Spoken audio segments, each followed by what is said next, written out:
Трговците мора да ги објавуваат цените на производите на интернет, односно на нивните веб страници, одлучи денеска собранието, изгласувајќи ги измените во Законот за заштита на потрошувачи. Овие законски измени значат дека сите маркети, без разлика колку посебни продавници имаат, ќе мораат на нивната веб страна да ги објават цените на секој артикал кој што го имаат во нивниот асортиман. На кои маркети се однесува законската обврска? На сите маркети кои што го носат префиксот мали, големи маркети и средни маркети, освен на микро и на индивидуалните трговци. Тоа значи дека на сите маркети во оваа држава, освен тие два вида кои што ги набраја.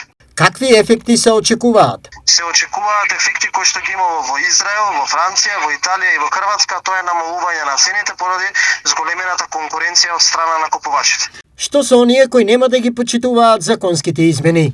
Паралелно воспоставивме уште една обврска во законот, надлежност на државниот пазарен инспекторат со глоби да ги казнува оние маркети, а глобите себе особено високи по овој однос. Знаеме ли точно колку се глобите? И знаеме точно, ќе има пропишано во законот во преодни и завршни одредби.